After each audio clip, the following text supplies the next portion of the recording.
के अपने इस चैनल में। तो गाइस इस वीडियो के ऊपर हम बात करेंगे बिटकॉइन के बारे में, साथ ही में हम यहाँ पर डिटेल्स में बात करेंगे वॉजरेक्स के बारे में। एंड डिटेल्स में यहाँ पे बात करेंगे वॉजरेक्स हैक होने के बाद अभी इस टाइम पे इंडस्ट्री के ऊपर कुछ यूज़र प्रोटेक्शंस आ रहे हैं लाइसेंसिंग रेजिम के साथ। तो इसके ऊपर भी इस वीडियो के ऊपर बात करने की कोशिश करेंगे। और वीडियो में आगे बढ़ने से पहले आप सबसे रिक्वेस्ट यही करूँगा कि आप लोग अगर वीडियोस देखते हो तो प्लीज़ चैनल को सब्सक्राइब भी करना एंड वीडियो को लाइक भी ज़रूर से कर देना। मैं देखता हूँ कि बहुत सारे लोग ऐसे हैं जो वीडियोस को देखते हैं लेकिन चैनल को भी सब्सक्राइब नहीं करते and along with that like भी नहीं करते, ठीक है। तो बाकी आप सबसे रिक्वेस्ट यही रहेगी, लाइक एंड सब्सक्राइब ज़रूर से कर लेना अगर आपको वीडियोस पसंद आती है तो, ठीक है। तो सबसे पहले तो यहाँ पर वॉजरेक्स के ऊपर मैं शॉर्ट एंड सिंपल वे में एक चीज़ अगर आपको बता दूँ, इट्स ऑलरेडी विन है 5 डेज। यहाँ पर लास्ट जो वॉजरेक्स ने अपडेट दिया था उस अपडेट के बाद अभी भी वॉजरेक्स की ऑफिशियल हैंडल पे अगर आप देखोगे तो कुछ भी ऐसे अपडेट्स हमें देखने को नहीं मिली है।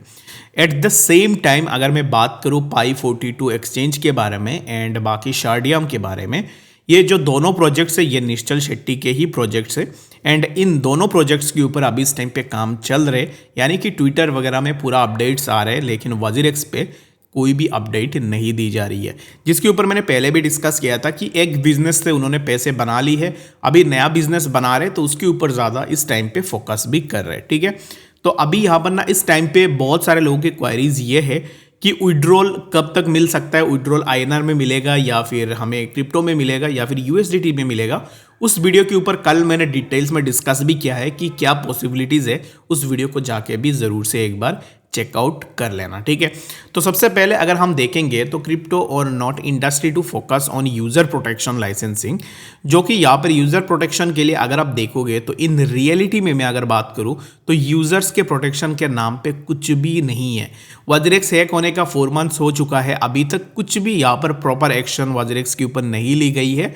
जस्ट यूज़र्स को ही अभी इस टाइम पे ना यहाँ पर एक पेन में रखा हुआ है कि आपको पैसे मिल जाएंगे, कब मिलेंगे कैसे मिलेंगे उसका कुछ भी आइडिया अभी तक नहीं है, ठीक है। और यहाँ पर अगर आप देखोगे तो ऑलरेडी एक FIU रजिस्टर्ड है वॉजरेक्स, स्टिल यूज़र्स को कुछ भी हेल्प उस चीज़ से भी नहीं मिल रही है। User protection and personal for a licensing framework for companies seeking to operate in the crypto currency area will be part of upcoming consultation paper on the sector side a senior industry executive, यानी कि यहाँ पर according to an executive तो उनका यही कहना है कि आने वाले टाइम में क्रिप्टो के ऊपर जो भी यहाँ पर आएगा जैसे कि एक्सचेंज वगैरह आएंगे तो उसमें एक फ्रेमवर्क होगी, लाइसेंसिंग होगी और उसके बाद जो है ना उसको अप्रूव किए जाएगी, ठीक है। लेकिन इन केस ऑफ वॉजरेक्स अगर आप देखोगे तो वॉजरेक्स में 4 मंथ्स हो चुके हैं, अभी इस टाइम पे ना कुछ स्ट्रिक्ट एक्शन ले जानी चाहिए थी वॉजरेक्स के ऊपर, क्योंकि इन्वेस्टिगेशन तो हो रही है गाइज, मैंने जैसे पहले भी आपको बताया था। लेकिन ऑलरेडी 4 मंथ हो चुके हैं, जो यूज़र्स के फंड्स बचे हुए हैं 55% फंड्स, वो फंड्स अभी इस टाइम पे यूज़र्स को दे देनी चाहिए थी, ठीक है। अगर आप देखोगे तो after what happened with WazirX the confidence of the ecosystem is quite low. Exactly ecosystem में कॉन्फिडेंस लो लोगों की होगी, क्योंकि पहले तो वॉजरेक्स ने किया था, अभी इस टाइम पे BitBNS बोल के एक एक्सचेंज है जो यूज़र्स को विड्रॉल भी नहीं दे रहा है। तो इन दैट केस कैसे करके यहाँ पर ना यूज़र्स किसी भी एक्सचेंज के ऊपर ट्रस्ट कर ले। स्पेशली हमारे इंडियन जितने भी एक्सचेंजेस है उन एक्सचेंजेस में से मैक्सिमम एक्सचेंजेस में सिमिलर प्रॉब्लम्स लोगों को देखने को मिल रहा है। तो अगर किसी को ऐसे प्रॉब्लम देखने को मिल रहा है दैट मीन्स ही और she should have to be worried about this, कि जब भी यहाँ पर कोई अपने पैसे रखने जाए उसको ये चीज़ ज़रूर से समझना पड़ेगा। You can create a licensing regime to start with to ensure that companies who get a licence are vetted by an agency और an individual before they can begin operations, यानी कि इंडिया के ऊपर जो भी आने वाले टाइम में एक्सचेंजेस आएंगे उन एक्सचेंजेस को रजिस्ट्रेशन करनी पड़ेगी, कंप्लायंसेस करनी पड़ेंगे और उसके बाद जाके वो ऑपरेशन स्टार्ट कर सकते हैं। और ये जो भी बातें हैं वो कह रहे हैं, CoinSwitch का जो CEO है आशीष, वो यही बातें अभी इस टाइम पे बोल रहे हैं कि आने वाले टाइम में सिमिलर काइंड ऑफ यहाँ पर ना रेगुलेशंस आ सकती है क्रिप्टो के ऊपर। अभी अगर मेरा क्वेश्चन ये है, जैसे कि आशीष CoinSwitch उनका भी फंड्स वॉजरेक्स में थे तो अभी इस टाइम पे ये लोग भी ज़्यादा बात नहीं कर रहे, लेकिन जो लॉस है जो अभी इस टाइम पे पेन में है वही यूज़र्स है, जो भी रिटेल यूज़र्स है वही अभी इस टाइम पे फंसे हुए हैं, ठीक है। बाकी मैं यहाँ पर उम्मीद करता हूँ कि FIU एंड बाकी जो भी इन्वेस्टिगेशन टीम है वो आने वाले टाइम में वॉजरेक्स यूज़र्स को अपने फंड्स वापस ज़रूर से करने में हेल्प भी करेगी। अभी यहाँ पर the best and the most important thing is that मैं हर एक वीडियो में आप लोगों को बताता हूँ वाजिरेक्स में जो चीज़ हुई है उसके बाद किसी भी एक्सचेंज के ऊपर ट्रस्ट करना इज़ नेक्स्ट टू इम्पॉसिबल, क्योंकि मैं बता रहा हूँ, क्योंकि मेरा तो कुछ फंड्स गए नहीं है वाजिरेक्स में, लेकिन जिसके पैसे गए हैं उसको जाके पूछो कि उसको कितना पेन हो रहा है। WazirX token is one of the biggest scam in the history, जहाँ पे 158 रुपीज़ से डायरेक्ट वो 10 रुपीज़ 15 रुपीज़ पे आ सकता है। तो दैट मीन्स कि ये कितनी बड़ी स्कैम थी, वो चीज़ आप खुद से समझ लेना, क्योंकि वाजिरेक्स टोकन के ऊपर पर्सनली मेरे पैसे गए हैं, जिसके ऊपर मैंने 1 ईयर एगो क्वेश्चन भी उठाया था। उस टाइम पे किसी ने भी वीडियोस को ना ही देखा, ना ही ट्विटर के ऊपर रीट्वीट किया था। और अब इस टाइम पे देखोगे तो सेम चीज़ें हो रही है। पहले टोकन ने लोगों के साथ यहाँ पर स्कैम किया और अब इस टाइम पे एक्सचेंज भी हैक हो गया, ठीक है। यानी कि पहले टोकन से पैसे कमाया और अब इस टाइम पे एक्सचेंज भी हैक हो गया, जिसमें वाजिरेक्स एक्सचेंज का जो भी अथॉरिटीज़ है वो इसके ऊपर रेस्पॉन्सिबिलिटी लेने के लिए तैयार नहीं है, ठीक है। तो रेस्पॉन्सिबिलिटी लेगा कौन? अगर आप देखोगे स्टिल, अगर आप निश्चल को पूछोगे या फिर उनकी टीम को पूछोगे, वो अपने ऊपर ब्लेम नहीं लेंगे। वो बताएंगे नहीं, हमारे वजह से हैक नहीं हुई है, हैक हुई है, हैकर ने हैक कर ली है। तो अभी यहाँ पर राइट नाउ रेस्पॉन्सिबिलिटी, जब भी किसी भी एक्सचेंज में सिमिलर चीज़ें होती है ना, maximum number of foreign exchanges के ऊपर हमने देखा है कि अच्छा हैक हो गया, वो लोग अपने तरफ से लोगों के फंड्स को वापस करने की कोशिश करते हैं। लेकिन इन केस ऑफ वाजिरेक्स यहाँ पे पूरा उल्टा होता है, जहाँ पे यूज़र्स के ऊपर ब्लेम डाल दी जाती है और बताया जाता है कि यहाँ पर यूज़र्स को बताया जाता है कि हमारा गलती नहीं है, हैक हो गई है, ठीक है। हैक हुई है, हम ये मानते हैं कि किसी भी एक्सचेंज का हैक होना is not an impossible thing. यहाँ पर किसी भी एक्सचेंज के साथ सिमिलर चीज़ें हो सकती है, बट हैक होने के बाद भी आपको ये चीज़ तो देखनी चाहिए थी ना कि जो यूज़र्स ने आपके ऊपर ट्रस्ट की थी उनको कैसे करके आप पैसे वापस करोगे, ठीक है। लेकिन जो 52% 53% के आसपास फंड्स बचे हुए हैं, उन फंड्स को लेकर भी अभी तक वाजिरेक्स ने कुछ भी क्लियरिटी नहीं दी है कब तक वो फंड्स हमें मिलेंगे। मैं एक सजेशन आप सबको देना चाहूँगा, जितने भी लोग वीडियोज़ देख रहे हो, अगर आपके पास अच्छे खासे यहाँ पर अमाउंट में क्रिप्टो है, अगर आप बहुत ज़्यादा इन्वेस्ट करते हो, अच्छे खासे क्या है कि अगर आपके पास 1 लाख का भी यहाँ पर फंड्स है, 1 लाख भी कमाने में बहुत ज़्यादा मेहनत लगती है। इन दैट केस आप एक हार्डवेयर वॉलेट को बाई कर लेना, उसके ऊपर आप अपने क्रिप्टोज को रख सकते हो। हार्डवेयर वॉलेट कहाँ से बाई करोगे, कौन से बाई करोगे, यूट्यूब में बहुत सारे वीडियोज़ है, एक वीडियो को उठा के देख लेना 4 या 5 मिनट का, उसके बाद जाके खुद से डिसाइड करना कि कौन से हार्डवेयर वॉलेट आपको बाई करनी चाहिए, ठीक है।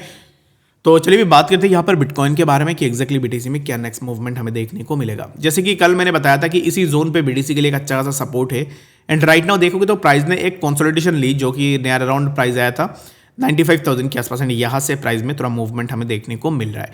और ये जो फॉल हुई थी, ये फॉल हुई थी जस्ट बिकॉज मैंने कल भी आपको बताया था कि वीकेंड है, वीकेंड के टाइम पे ज़्यादातर मोमेंटम नहीं रहती है मार्केट के ऊपर, and due to the less volume and the less momentum in the market, जिसके कारण हमें एक साइडवेज कंसोलिडेशन देखने को मिली थी और जिसके बाद प्राइस ने इसी जोन का ब्रेकडाउन भी कर दिया था। And still I am hoping सो कि जितने भी लोग वीडियोस देखते हैं उन्होंने अपना कुछ ना कुछ बाइंग ज़रूर से बनाई होगी बीटीसी के ऊपर। You should have to make your buying whenever you see the dips. अगर आप डिप में पैनिक हो जाते हो, शॉर्ट पोजीशन ओपन करना स्टार्ट करते हो, then I don't think so you can survive in this particular field. बाकी आपको हमेशा से यही करनी है, जब भी आपको डिप देखने को मिले, डिप में आप बाइंग बना सकते हो।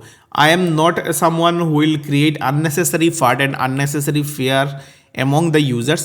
मैं हमेशा से यही रेकमेंड करूंगा कि जब भी अभी इस टाइम पे आपको BTC में करेक्शन देखने को मिलती है, प्राइस थोड़ा नीचे आती है, you should have to be happy on that, because जब भी प्राइस नीचे आएगी तब आपको एक अपॉर्चुनिटी मिलेगी ताकि आप डीप में अपना बाइंग बना पाओ, ठीक है।